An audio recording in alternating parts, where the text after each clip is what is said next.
tangannya dong, ini udah teriak-teriak. Apa kabar? Kembali lagi di Cuap-Cuap Cuan on Location di ajang Alobank Festival 2022. Dan pastinya ini sesi yang kedua, kalau tadi sesi yang pertama kita sudah bahas mengenai tema yang sangat menarik ya, kenali investasi masa kini. Nah kita yang kedua ini lebih dalam lagi nih untuk memperdalam investasinya para Sobat Cuan. Kita akan angkat tema terkait mengenai saham, kripto, NFT lebih cuan mana. Ini dia tema kita ya. Kira-kira yang udah pernah investasi saham, kenal kripto gak sih, kenal NFT gak sih yang lagi viral sekarang kan. Nah Sobat Cuan, untuk Sobat Cuan yang ada di sini siapin pertanyaan karena nanti akan ada banyak banget hadiah tentunya dibuat cuap-cuap cuan ya. Gak usah panjang-panjang, saya mau sapa teman saya yang udah kece banget, coba pakai kacamata yang udah kayak di pantai. Muhammad Gibran. Hai Maria, apa kabar? Nih kita udah ada di booth Cuap-Cuap Cuan on Location dan juga booth investasiku di sini. Kita mau belajar soal gimana sih caranya mendapatkan cuan gitu ya, lebih cuan mana. Kalau di sesi 2 kali ini kita bahas saham, kripto, dan NFT. Tapi sebelum kita belajar yang mana lebih cuan, ada baiknya buat teman-teman mengenal terlebih dahulu apa saja sih sebenarnya instrumen-instrumen investasi. Jadi kamu tahu nih profil risiko kamu sebelum memulai investasi. Apa saja sih sebenarnya instrumen investasi? Kita simak yang berikut ini.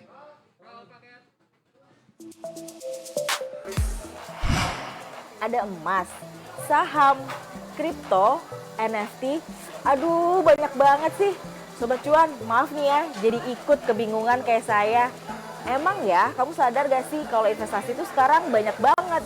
Makin bingung deh belajarnya. Gak perlu pusing, dengerin informasi ini ya.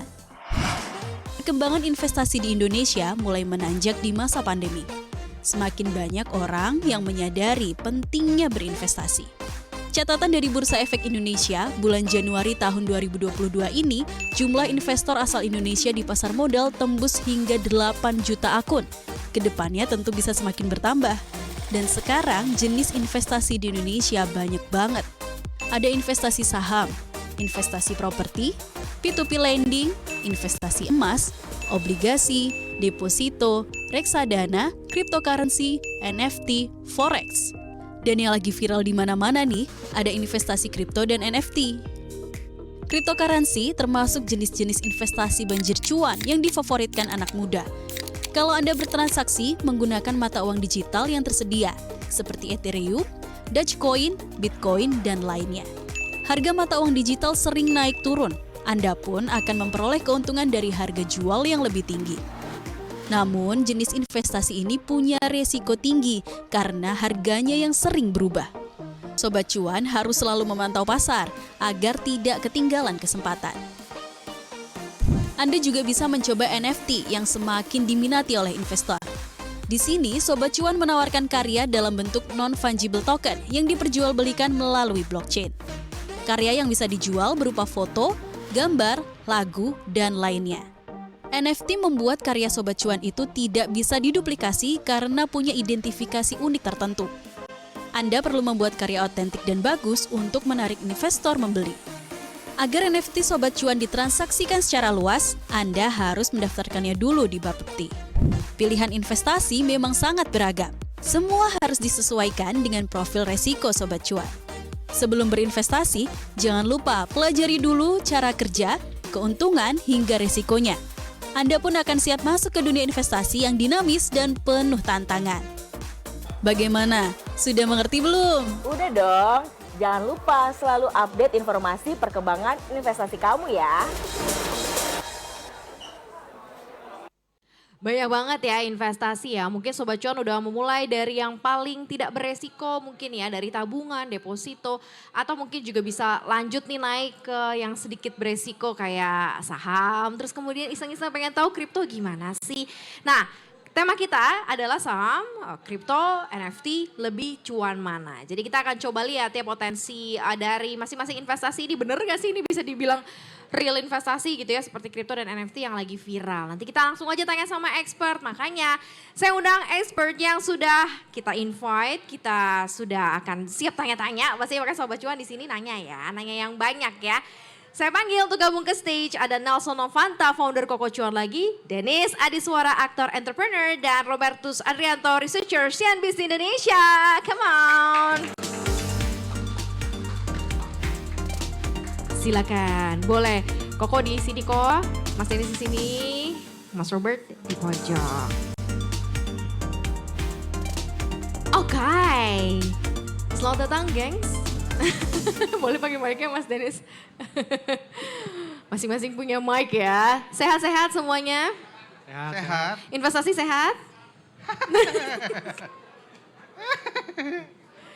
Gak beda ya, gue pikir kalau gue nonton di Milimamet tuh lucu, emang dia lucu aslinya ya.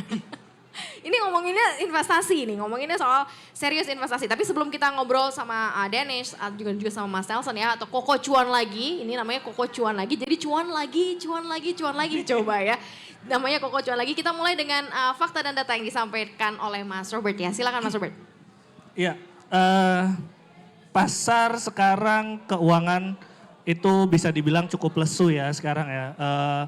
Dari aset seperti saham, kemudian harganya turun walaupun sekarang udah mulai balik lagi ke 6.900 IHSG. Tapi kemarin kita sempat drop. Kemudian cryptocurrency itu juga drop juga gitu. Begitu juga dengan NFT untuk mengikuti. Tapi sebelum kita masuk ke pasar, kita harus tahu dulu buat kita investor pemula, saham itu apa, cryptocurrency itu apa, NFT itu apa. 10 tahun yang lalu kalau misalnya kita tanya soal saham, siapa sih yang paham? Nggak semuanya paham. Tapi sekarang bahkan sampai anak SMA pun itu udah mulai mengenal yang namanya saham, udah mulai mengenal yang namanya investasi. Bahkan kalau misalnya kita lihat data pertumbuhan investor di Indonesia itu benar-benar signifikan. 2017 bahkan 2016 itu jumlahnya hanya 1 juta. Sekarang 2022 bulan April 8,6 juta. Artinya sudah naik 8 kali investor saham di Indonesia. Lebih mantap lagi investor cryptocurrency. Tahun lalu 4,5 juta, sekarang udah 12,4 juta. Investasi sekarang udah menjadi populer, tapi kita harus tahu apa aja produknya. Kebetulan sekarang kita akan membahas saham, NFT, dan kripto. Saham itu apa? Saham itu kita membeli kepemilikan dari perusahaan. Ada perusahaannya, ada bisnisnya, dan itu ada di sekitar kita.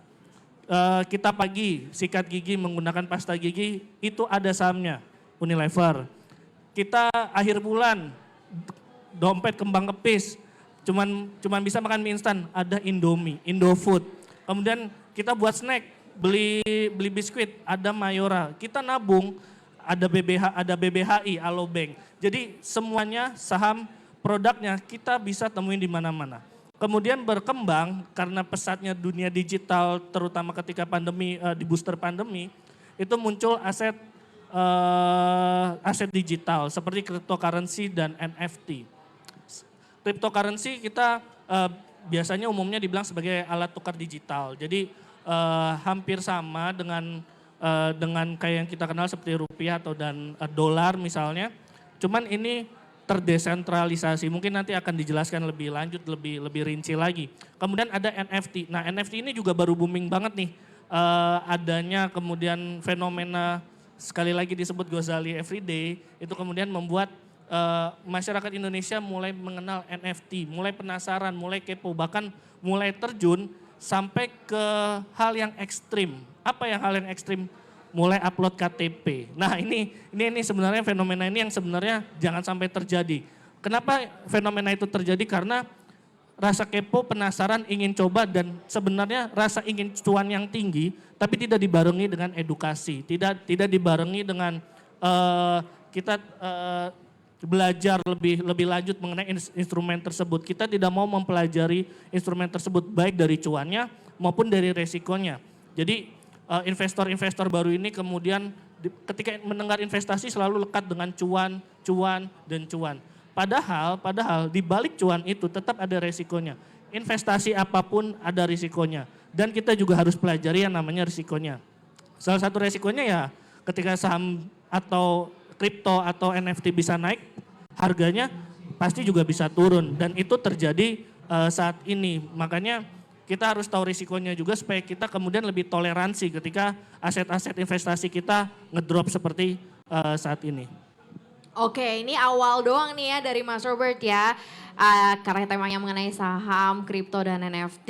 Nah, yang dua ini kan benar-benar pemain pelaku pasar, betul-betul ya. Saya mau ke Koko Cuan dulu deh, Koko Cuan lagi. Koko Cuan lagi masih cuan lagi-lagi sekarang. Di kondisi dimana kita tahu indeks kan dahsyat banget ya, turunnya kemarin kan parah banget gitu. Nah ini seperti apa nih kalau dari Cornelson? Oke, di bulan Mei ini IHSG kita turun hingga saat ini ya, per bulan Mei itu sudah hampir 6% gitu ya, secara weekly-nya itu. Ya, overall sih memang market di bulan Mei ini kurang bersahabat. Ya, tapi kalau misalkan kita draw down, kita tarik dari Januari sampai Mei, overall IHSG kita masih berada di angka yang positif. Ya, dan IHSG kita juga masih yang terbaik se-Asia Pasifik sih sebenarnya. So, menurutku pasar berkembang ini lagi sangat diuntungkan. Kenapa? Karena sekarang juga di Amerika kan sedang inflasi ya, inflasinya tinggi. Terus ditambah lagi dengan suku bunga mereka rendah. Ya otomatis akan ada aliran dana foreign yang masuk ke IHSG kita. Jadi sebenarnya IHSG kita itu yang terbaik juga di Asia. So, menurutku masih momentumnya di tahun ini sih masih oke. Cuma memang di bulan ini memang IHSG butuh yang namanya koreksi dulu. Supaya ke depannya ya market juga koreksi sehat supaya bisa lanjut naik lagi. Nah, tema kita kan saham, kripto dan NFT cuan mana nih ya. Kalau Cornelson meng-compare itu gak sih? Oke. Lihat juga gak sih NFT gimana sih, kripto gimana sih gitu. Oke, dalam hal comparison, jujur aku ngecek juga ya, ngebandingin antara saham, kripto sama NFT gitu. Pertama kita bahas dulu dari saham gitu ya. Selama 20 tahun terakhir, dari 1999 sampai 2019, kalau dirata-ratakan ya IHSG kita itu grow kurang lebih 17% per tahunnya. Ya, dan tadi juga sudah diinfo sama Mas Robert bahwa investor saham di Indonesia saat ini di angka 8,4 juta ya Mas ya. Dan kemudian kita ke kripto, kita ambil yang gedenya dulu ya, Bitcoin-nya dulu nih, Bitcoin. Nah Bitcoin baru booming 2 tahun terakhir. Ya tapi kenaikannya luar biasa ya, kurang lebih sekitar 700%. Ya, pernah menyentuh level angka $69.000 ya meskipun sekarang lagi koreksi. Dan sekarang investor kripto itu ada di angka 12 jutaan tadi gitu ya. Jadi memang mostly kalau misalkan dari sisi perkembangan aset itu memang saham kalah gitu secara per tahunnya. Cuma memang dari sisi pengujiannya bertahun-tahun ya itu saham lebih diunggulkan gitu kan karena sudah teruji ya, sudah teruji bertahun-tahun lamanya, sudah puluhan tahun juga. Kripto kan baru booming belakangan ini. So jadi dilihat dari dua hal tersebut, ya baik lagi ke preferensi risiko teman-teman mau seperti apa. Kalau misalnya teman-teman suka yang lebih aman dan sudah teruji ya bisa ke saham dulu. Kalau misalkan sudah ada edukasinya nanti dijelaskan lebih lanjut sama Mas Dennis gitu ya. Itu mungkin boleh coba masuk ke kripto atau bahkan NFT nih yang rumornya keuntungannya bisa jauh lebih besar dibandingkan Bitcoin gitu. Ini rumor apa nyata nih NFT keuntungannya lebih besar? Kalau ini ada Mas Dennis ada suara, Mas Dennis dan sekarang benar-benar kayaknya memang bukan fokus sih mempelajari banyak hal ya, termasuk ke metaverse juga mau ke sana ya.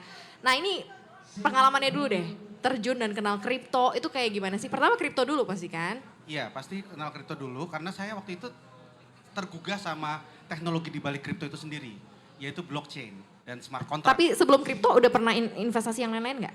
Sebelum itu ya pernah sih reksadana, oke. saham itu aja dan cenderung lebih cenderung tidak sesering Koko Cuan lah pastinya gitu. Tapi begitu masuk ke dunia kripto, harganya itu naik turunnya tuh gila kayak roller coaster gitu kan. Yeah. Dan itu yang membuat saya ngerasa kayak untung saya belajar saham dulu, untung saya belajar reksadana dulu.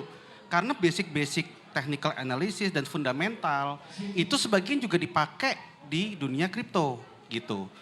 Tapi yang membedakan dari saham adalah dunia kripto ini benar-benar masih fase eksperimental sebenarnya. Oke, waktu itu dari tahun berapa berarti Mas Dennis? Waktu itu saya sudah dengar dari tahun 2012 tapi masih ogah-ogahan. Baru abis itu di tahun 2017 saya nyesel terus abis itu saya masuk. Oke. Gitu. Terus rugi. Nah itu asik kan. Nah masuk terus rugi. Iya, tapi kata teman-teman yang investor kripto adalah nggak apa-apa Dan, kamu sedang dibaptis dengan api. Waduh dibaptisnya dengan api, langsung Iya. terbakar dong. Iya betul gitu. Supaya saya mengingat kesalahan-kesalahan saya dan mau terus belajar. Karena ini masih tahap eksperimental dan masih menemukan pondasi yang tepat ya. Sehingga banyak sekali hal-hal yang tidak terduga terjadi. Salah satunya kemarin kita bisa melihat kejatuhan Luna. Ya kan? Lalu juga banyak sekali project-project NFT gitu yang digadang-gadang bakal naik, akan meroket, tahu-tahu nggak ada seminggu turun harganya. Dan kita harus benar-benar siap mental di situ. Dan kalau menurut saya pribadi dan yang saya amati, 80% dari project NFT yang beredar di masyarakat itu pasti harganya ya kemungkinan besar akan turun mendekati nol karena dua hal. Yang satu, karena memang timnya tidak comply dengan janjinya atau tidak perform lah ya. Dan kedua, ya emang karena scam aja. Bahaya Gitu. banget. Nah iya, makanya saya sarankan kalau misalkan mau masuk ke dunia kripto, bener-bener harus pakai uang yang sedingin-dingin banget. Jangan pakai uang jual rumah Anda, jangan pakai uang dari tabungan sekolah anak Anda gitu. Bahaya, ntar jadi nggak sekolah dong ya. Iya, itu sangat bahaya. Makanya kemarin ketika market di awal Mei ini turun, lagi bearish, banyak sekali yang sedih gitu loh, banyak sekali yang depresi. Nah jangan sampai kejadian ke Anda. Nah waktu di 2017 ketika masuk ke kripto terus rugi, waktu itu identifikasi nggak salahnya di mana? Iya, pertama pasti seminggu pertama saya malunya minta ampun.